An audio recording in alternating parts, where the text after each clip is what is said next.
Hello everyone. Please like, share and subscribe this channel to get the next videos.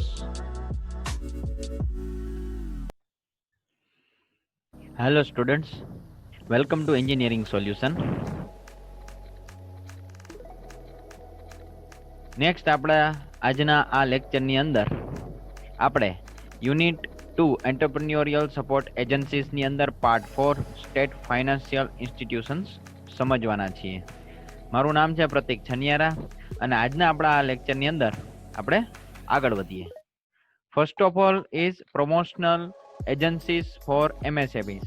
એટલે કે આપણે last જે લેક્ચરની અંદર વાત કરેલી હતી કે એજન્સીસ કે જે એમએસએમઈ ના આગળ વધવા માટે જે ઉપયોગી છે અને જે સમાજને અને કોઈ પણ જે એન્ટરપ્રેન્યોર હોય અથવા તો જે પણ ઉદ્યોગ સાહસિક હોય એને મદદરૂપ થતી હોય તેવી એજન્સીઓ જે છે એના વિશે આપણે વાત કરી હતી કે જેમના નામ એટલે કે national institutes, state institutes, national financial institutes, state level financial institutes and other institutes.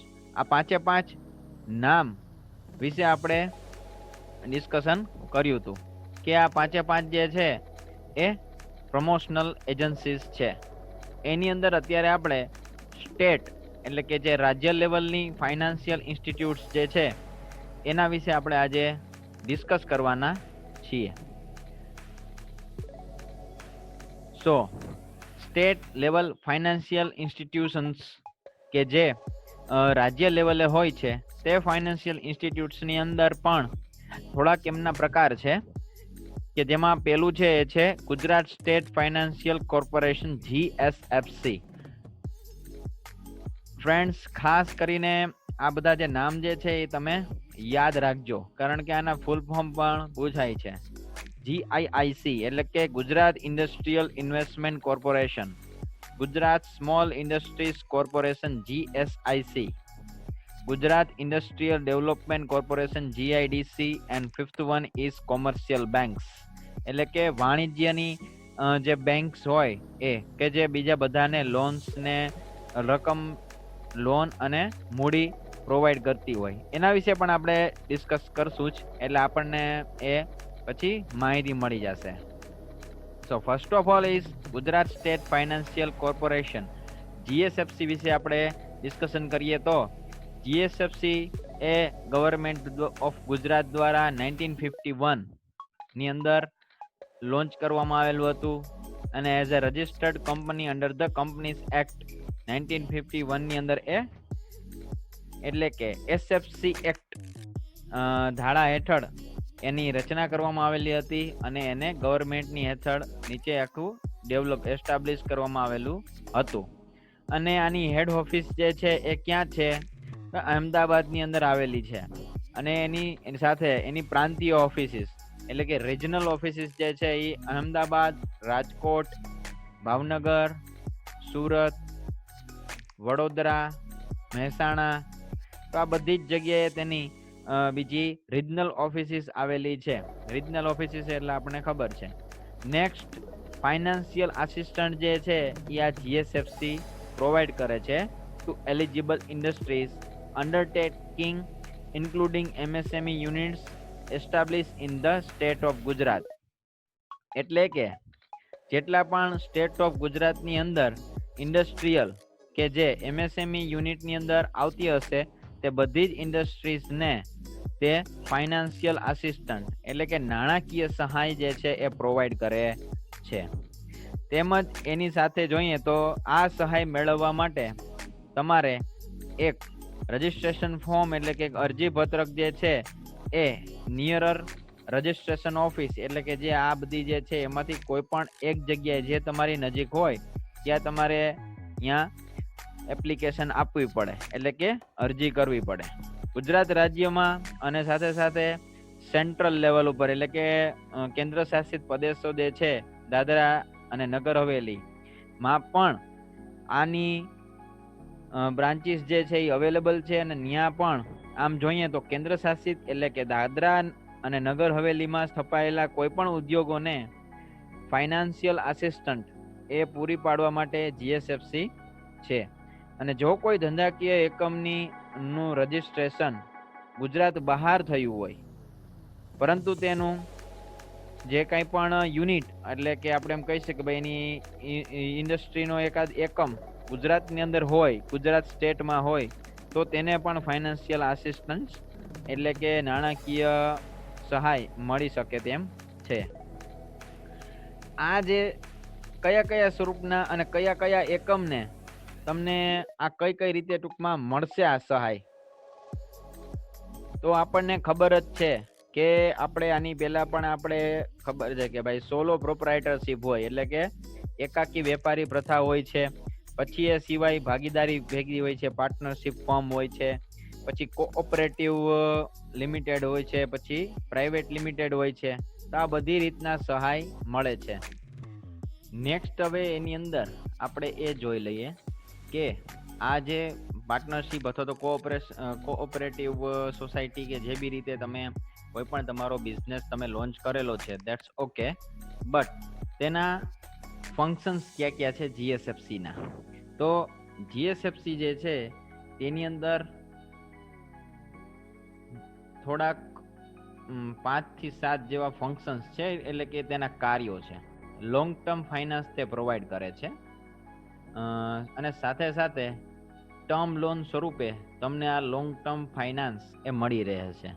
Direct subscription એટલે કે તમે સીધી તેની બ્રાન્ચે જઈ અને તમે સબસ્ક્રિપ્શન આપી શકો છો two public issues and purchase of shares and debentures.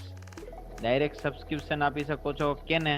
તો કે કોઈ પણ પ્રકારની કોઈ પબ્લિકની અંદર અથવા તો કોઈ આપણે સામાજિક કોઈ પણ બાબતની અંદર તમારે તમારું કોઈ શેર અથવા તો કોઈ ડિબેન્ચર કે એવી કઈ વસ્તુ પરચેસ કરવી હોય તો તમે ડાયરેક્ટલી પરચેસ કરી શકો. Participants are under meter for public issues. Participant જે છે એ પબ્લિક ઇસ્યુની અંદર આવી શકે છે. Book building and a guarantor for fund raising એની as a guarantor for fund raising. અને પાર્ટિસિપન્ટ જે છે એની સાથે પબ્લિક ઇસ્યુઝ ની અંદર આવી શકે છે. પછી સાથે સાથે બુક બિલ્ડિંગ અને ગેરંટર એટલે આ બધી જ વસ્તુઓ જે છે ને એના કાર્ય છે કે જે પાર્ટિસિપેટ થશે એમાં એટલે કે જે ભાગીદાર એમાં બન્યા હશે તે બધા જે છે એ સામાજિક કોઈ પણ પ્રકારના વાટાઘાટોમાં, પછી પુસ્તકો એટલે કે ટૂંકમાં જે કાંઈ પણ બુક રિલેટેડ રિફરન્સ હશે તેમાં, એટલે કે જે કાંઈ પણ એના જે નીતિ નિયમો હશે એ પાલન કરી અને તે પ્રમાણે જે છે એનું ગેરંટર તરીકે આખું સાઇન અપ કરી અને પછી ફંડ રાઇઝિંગ થશે. અને એને રિલેટેડ જે કાંઈ પણ કાર્ય જે છે એ જીએસએફસી કરે છે. પછી act as a guarantor for loan raised by industrial unit. Guarantor તરીકે કામ કરે છે કે જે લોન મળેલી હોય કોઈ પણ ઔદ્યોગિક એકમને. પ્રોવાઈડ કરે છે આસિસ્ટન્ટ. આ એક્ટિવિટીઝ ની અંદર તમને આસિસ્ટન્ટ પ્રોવાઈડ કરે છે. કઈ કઈ એક્ટિવિટીઝ? તો કે મેન્યુફેક્ચરિંગ પ્રોસેસિંગ, વેર હાઉસિંગ ફેસિલિટી, માઇન્સ ઇન્ડસ્ટ્રી હોય, ખાણ આપણે જે કહીએ એ પ્રમાણે, મેટલ ને એ બધી વસ્તુઓ ખોદીને જે કાઢવામાં આવે છે તે, generation and transmission, power and other resources of energy for એસ્ટાબ્લિશિંગ industrial estate. તો આ બધાની અંદર તે હેલ્પફુલ છે. સાથે સાથે આમ જોઈએ તો એસ્ટાબ્લિશિંગ ઇન્ડસ્ટ્રીયલ એસ્ટેટ્સ, કોઈ ઇન્ડસ્ટ્રીયલ આખું એસ્ટેટ એટલે કે આખું એક હબ તૈયાર કરવું હોય તો તેના માટે પણ જીએસએફસી એ ફાઇનાન્સ પ્રોવાઈડ કરે છે. Repairing, servicing, machineries, vehicles, motorboat, tractor, trailer. તો આ બધા ટૂંકમાં આના આખા યુનિટ તૈયાર કરવા હોય તો તેના માટે તમને જીએસએફસી જે છે એ કાર્યરત છે.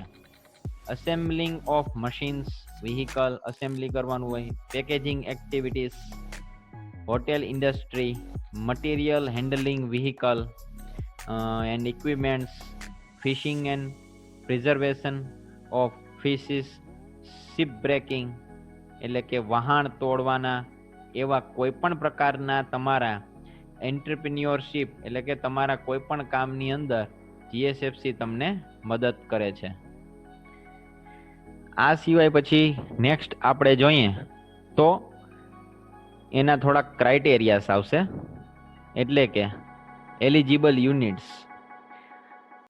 Units which are establish under the following form are eligible four assistant. કઈ રીતના હોવાથી તેને નાણાકીય સહાય મળે છે એમ.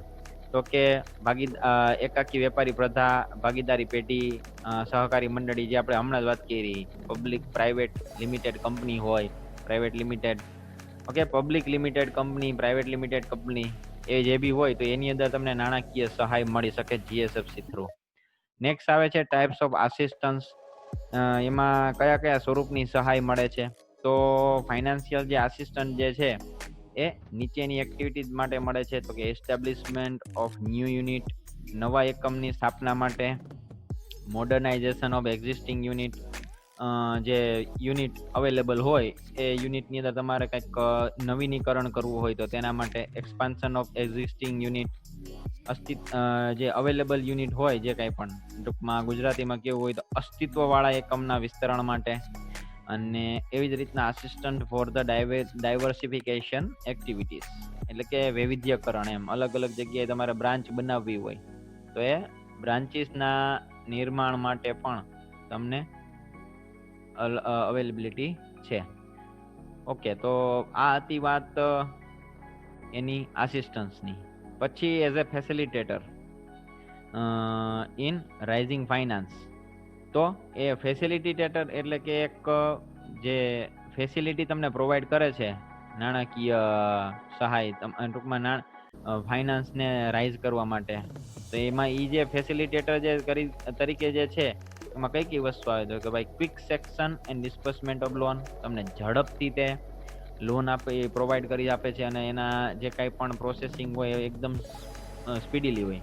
પછી કન્સેશનલ ઇન્ટરેસ્ટ રેટ, એનો વ્યાજ દર પણ ઓછો હોય છે.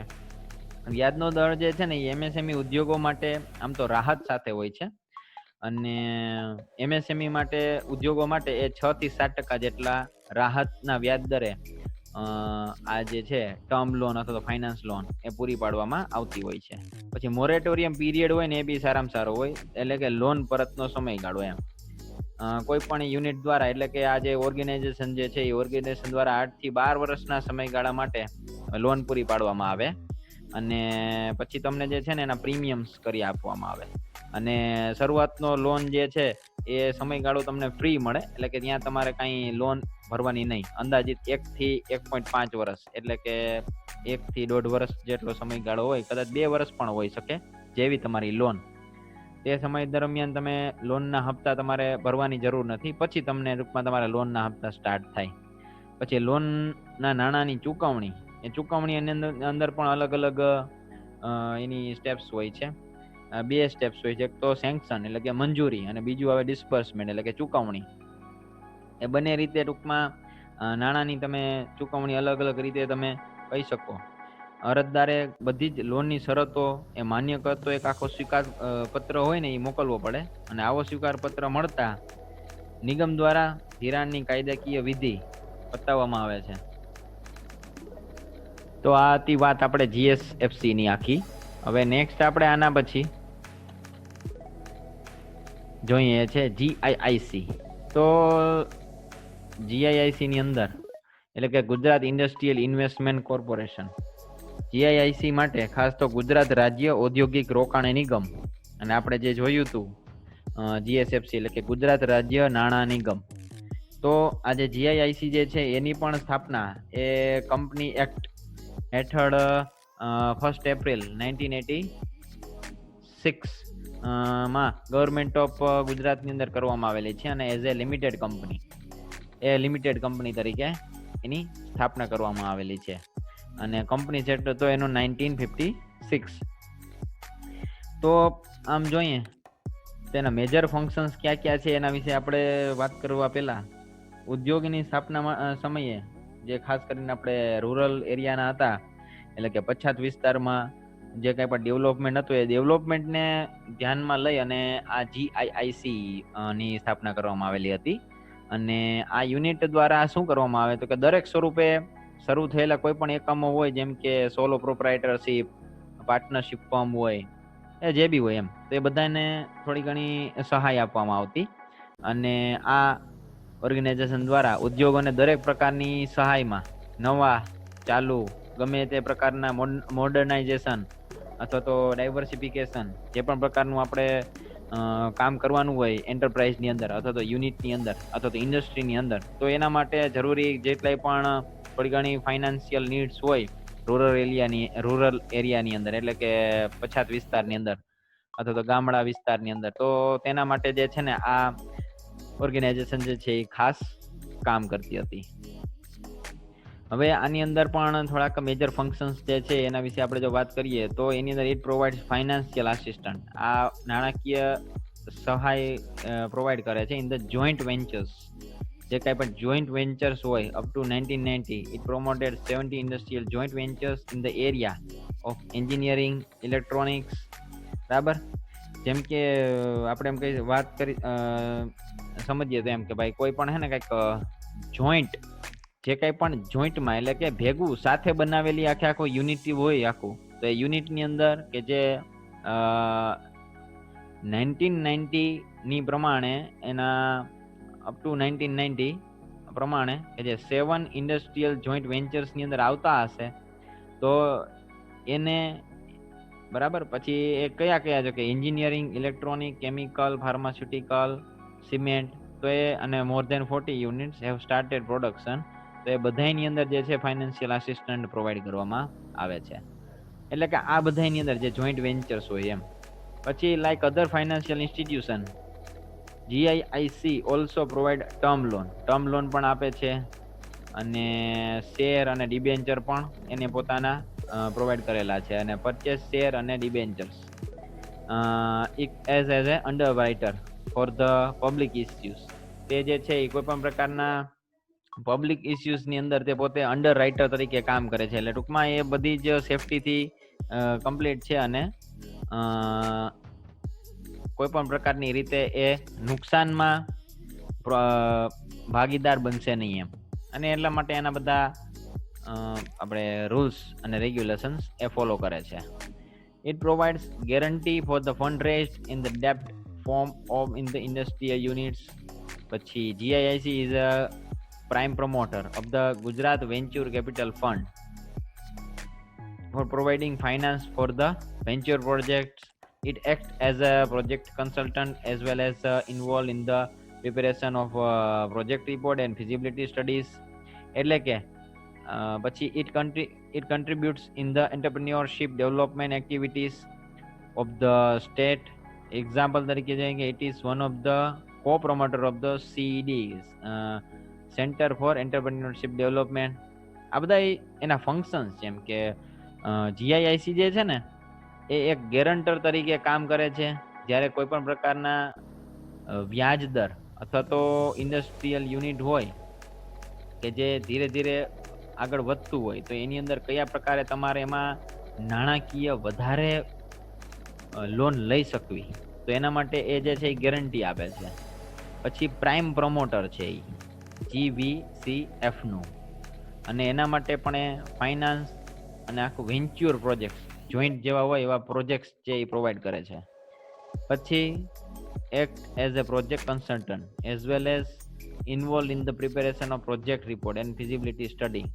પ્રોજેક્ટ કન્સલ્ટન્ટ તરીકે કામ કરે છે. એટલે આપણે કે કોઈ પ્રોજેક્ટ હોય એમાં કેમ ગાઈડ હોય, એવી રીતના GIIC જે છે એના જે કે મેમ્બર્સ હશે અથવા તો GIIC ની જે ઇન્સ્ટિટ્યૂટ્સ હશે, તે ઇન્સ્ટિટ્યૂટ્સની અંદર રહેલા જે કાંઈ પણ ફેકલ્ટીઝ જે છે એ તમને કોઈ પણ પ્રોજેક્ટ રિપોર્ટ તૈયાર કરવા માટે, પ્રોજેક્ટ બનાવવા માટે અને એના માટે રિલેટેડ જેટલી પણ સ્ટડીઝની જે બાબતો હશે એના માટે કન્સલ્ટન્સી પ્રોવાઈડ કરે છે.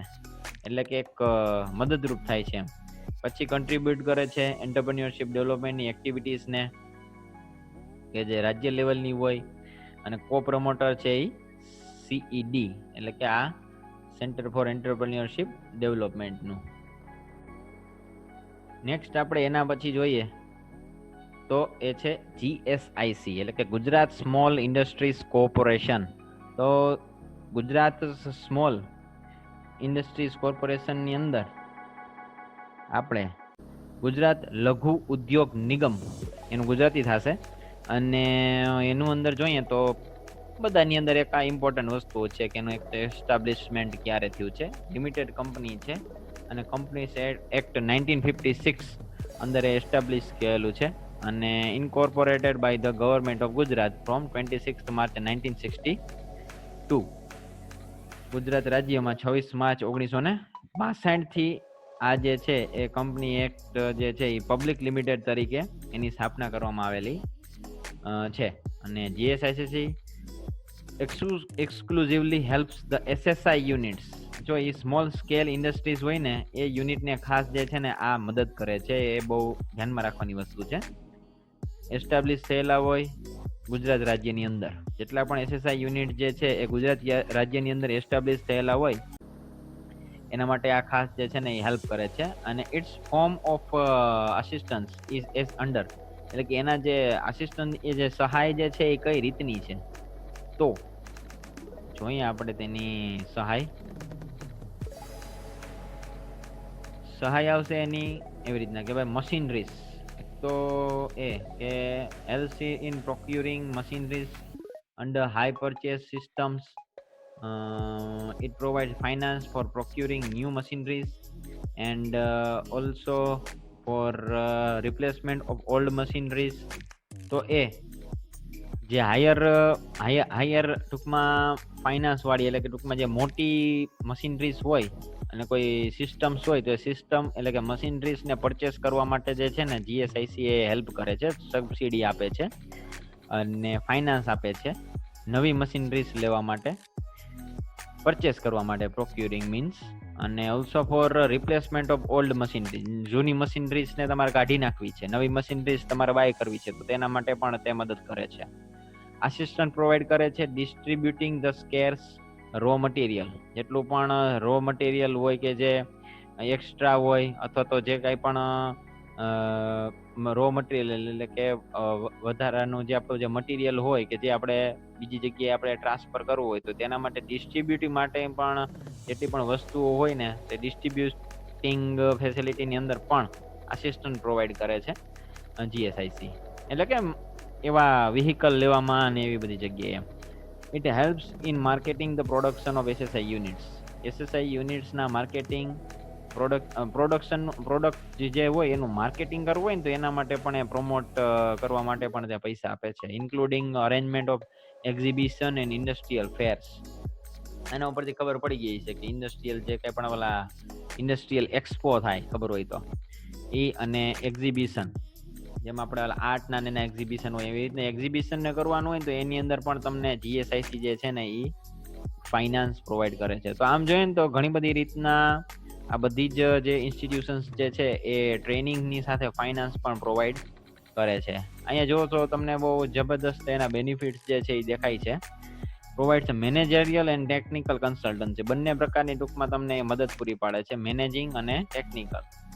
એસએસઆઈ સેક્ટર માટે ખાસ એ મેજર ફોકસ જે છે એ જીઆઈઆઈસી નું on the procurement of machineries જીએસઆઈસી.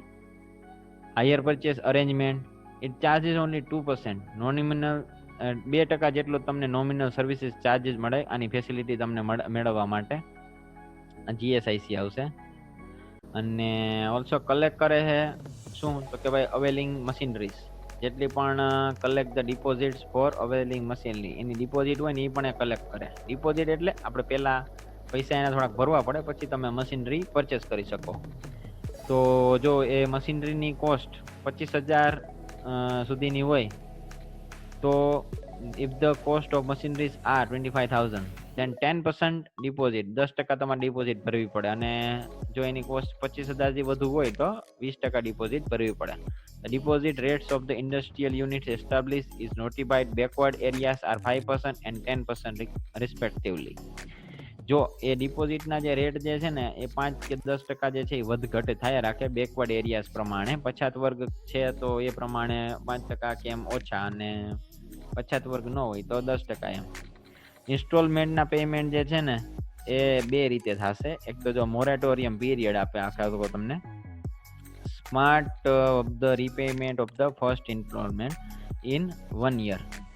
Moratorium period એક આપે એટલે ટૂંકમાં આપણે કહી શકીએ ભાઈ થોડોક 1 year માટે તમને તમારા પૈસા નહીં ભરવાના એમ, અને પછી તમે એક સાથે પછી તમે ભરી શકો એમ. અને the full payment are to be arrange in 13 half yearly instalment. આ તો વધઘટ થયા રાખે જેવું તમારું આ લોનની અમાઉન્ટ હોય એ પ્રમાણે. એમ કે છે કે 13 હાફ યરલી એટલે કે 6 માસિક તમને હપ્તા બનાવી દે 13 અને એ પ્રમાણે પણ તમે તમારા ઇન્સ્ટોલમેન્ટના હપ્તા ટૂંકમાં એ ભરી અને તમે ફૂલ પેમેન્ટ આખું કરી શકો. તો બે રીતે થઈ શકે એમ. ઓકે, તો અત્યારે આના માટે જીએસઆઈસી જે છે એ લગભગ અહીંયા પૂરું. હવે નેક્સ્ટ આપણે વાત કરીએ છીએ છે GIDC, Gujarat industrial development corporation. તો જીઆઈડીસી એટલે તો આપણને ખબર જ છે, ગુજરાત ઔદ્યોગિક વિકાસ નિગમ. ગુજરાત રાજ્યમાં ઘણા બધા વિસ્તારોની અંદર આપણે ખબર છે કે આ જીઆઈડીસી અત્યારે હાલમાં આપણને ઘણી બધી જગ્યાએ આ શબ્દ વપરાતો હોય છે, અને ખાસ મિકેનિકલ વાળા માટે તો આ ફેમસ શબ્દ છે, કારણ કે જીઆઈડીસી ની અંદર ટ્રેનિંગ ને બધું લેવાનું હોય મોસ્ટલી. જોઈએ તો રાજકોટ, અમદાવાદ, વડોદરા. તો GIDC was established by Government of Gujarat in 1956 as a limited company તરીકે, અને એ company છે 1956. The role of the GIDC is of a special nature as compared to the above mentioned other state level institutes. બરાબર, એક special પ્રકારની એ facility provide કરે છે, એટલે કે એક ખાસ પ્રકારના એના વ્યવહાર અને એના એન્વાયરમેન્ટ માટે એ બીજી બધી ઇન્સ્ટિટ્યુશન્સ જે છે એના કરતા આ અલગ જ જોવા મળે છે. ડાયરેક્ટ ફાઇનાન્સ પ્રોવાઈડ કરે છે, infrastructure facilities which are essential for conducting the business operations. Infrastructure facility માટે પણ ફાઇનાન્સ પ્રોવાઈડ કરે છે. બિઝનેસ ઓપરેશન માટે તમારે જે કાંઈ પણ સ્ટોર અથવા તો એવું બનાવવું પડે ને ઇન્ફ્રાસ્ટ્રક્ચર, એટલે કે બાંધકામ એમ. અને સચ ઇન્ફ્રાસ્ટ્રક્ચર ફેસિલિટીની અંદર કઈ કઈ વસ્તુ આવે? એક તો જો લેન્ડ ડેવલપમેન્ટ, તમારે જમીન જે છે એને વ્યવસ્થિત કરવી પડે, એટલે કે લેવલમાં કરવી, આ તે ગમે તે હોય તે. ફેક્ટરી બિલ્ડિંગ એન્ડ સેટ્સ, ફેક્ટરીને બિલ્ડ કરવી. એપ્રોચ રોડ, જ્યાંથી તમારે વસ્તુ લઈ આવવાની છે રોડ બનાવવા. Electric connections, water supply, drainage system, fire safety, police protection, dispensary, waste disposal and effluent treatment, repair services. તો આ બધા માટે તમને અલગ અલગ લેવલે તમને જીઆઈડીસી જે છે એ હેલ્પ કરે છે. નેક્સ્ટ આપણે એના પછી જોઈએ તો એ છે કે જીઆઈડીસી જે છે એનું આખું જો એક મદદરૂપ તરીકે કામ કરતા હોય તો એનું ઇન્ફ્રાસ્ટ્રક્ચરની ફેસિલિટીઝ એની જેટલી પણ એ પ્રોવાઈડ કરે છે એ કઈ રીતની છે? તો કે આમ જોઈએ ને તો GIDC act as a catalyst agent for providing this type of things, and in that industrial estate તરીકે એને કહેવામાં આવે છે. એની અંદર બેકવર્ડ એરિયાસની અંદર એ ત્યાં એસ્ટાબ્લિશ થયેલું હોય ઇન્ડસ્ટ્રીયલ એસ્ટેટ તરીકે, અને in industrial centre and in suburb adjacent the urban areas. અને ઇન્ડસ્ટ્રીયલ સેન્ટર તરીકે અને સબર્બ એજન્ટ તરીકે જે છે ને એ અર્બન એરિયાની અંદર આવેલા હોય છે. હવે facility of industrial sets include factory sets with proper fencing, electric connection, water connection, drainage connection. આમ તો આ બધી વસ્તુઓ કઈ બહુ સમજાવવાની જરૂર નથી. જીઆઈડીસી ની અંદર એમ કહે છે કે એ ઇન્ડસ્ટ્રીયલ શેડ એ કઈ રીતના ટૂંકમાં તમને બનાવવા માટે મદદરૂપ થાય છે જીઆઈડીસી. તો કે ફેક્ટરીના શેડ બનાવવા, આજુબાજુનો ટૂંકમાં જે આપણે વ્યવસ્થિત આપણે એને ક્લોઝ કરવું, એમ બધી વસ્તુ આખું. પછી ફેન્સિંગ, પ્રોપર ફેન્સિંગ થી. ઇલેક્ટ્રિક કનેક્શન આપવા, વોટરનું કનેક્શન મેળવવું, ડ્રેનેજ સિસ્ટમ. પછી એપ્રોચ રોડ, સમ કોમન ઇન્ફ્રાસ્ટ્રક્ચર ફેસિલિટી, બીજી જે કાંઈ પણ જે સામાન્ય ઇન્ફ્રાસ્ટ્રક્ચર એટલે કે બાંધકામની ફેસિલિટીઝ હોય એને સેટ કરવા માટે જીઆઈડીસી મદદ કરે છે. Various category of sets are made available to entrepreneurs under the lease or hire purchase arrangements. Various ઘણી બધી પ્રકારની એવી કેટેગરી હોય શેડની એટલે કે આજુબાજુના વિસ્તારની, એરિયાસની, કોઈ પણ ઇન્ડસ્ટ્રીઝ હોય ને એના એરિયાસની એવી રીતની હોય કે જે ઉદ્યોગ સાહસિકો માટે હોય ને એના માટે એ લીઝ ઉપર એને લેવી પડે. એટલે કે થોડાક સમય માટે આપણે ના ક્યાં ભાડે લેવી પડે છે, અથવા તો હાઈ પરચેસ ઉપર લેવી પડે, તો એના માટેની પણ એ અરેન્જમેન્ટ કરી આપે છે.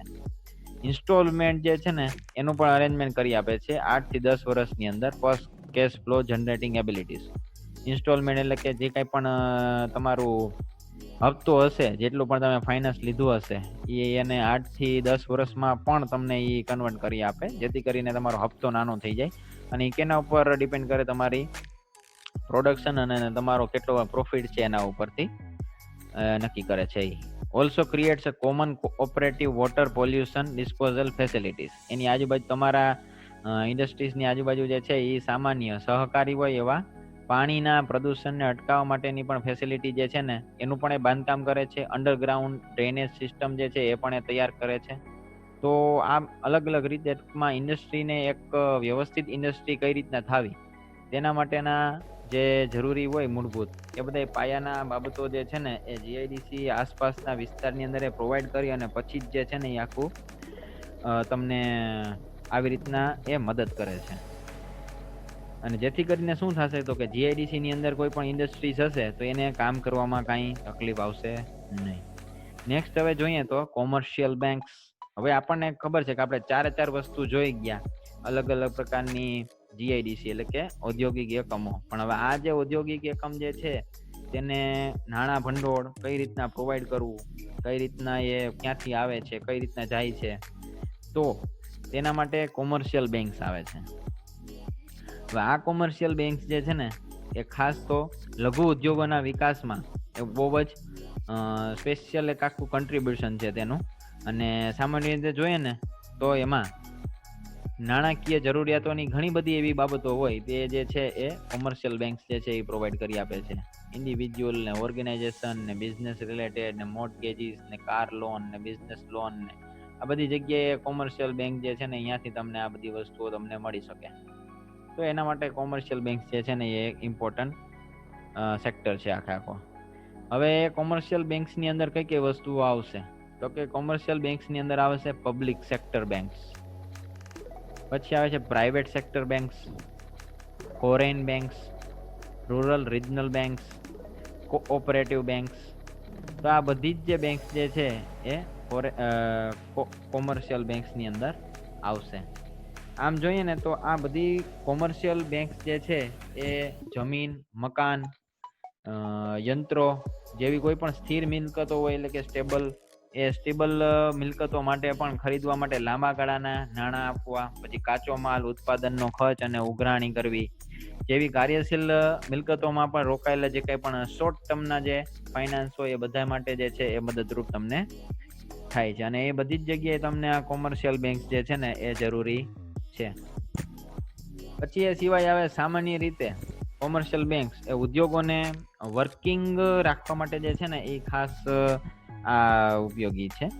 અને ટૂંકા ગાળાનું કોઈ પણ 1 વર્ષની ટૂંકમાં હોય ને જેને લિમિટેશન રાખેલી હોય કે ભાઈ 1 યરમાં કેમ પૂરું કરી દઈશ એમ, તો એવા માટે ઓવરડ્રાફ્ટ કે કેશ કે ક્રેડિટ પદ્ધતિ દ્વારા જે છે એ તમને બેંક જે છે ને લોન પ્રોવાઈડ કરે છે. 5 વર્ષ સુધીના લાંબા ગાળાની પણ તમને લોન પ્રોવાઈડ કરી આપે છે. તો એટલા માટે કોમર્શિયલ બેંક જે છે ને બહુ જ ઇમ્પોર્ટન્ટ છે.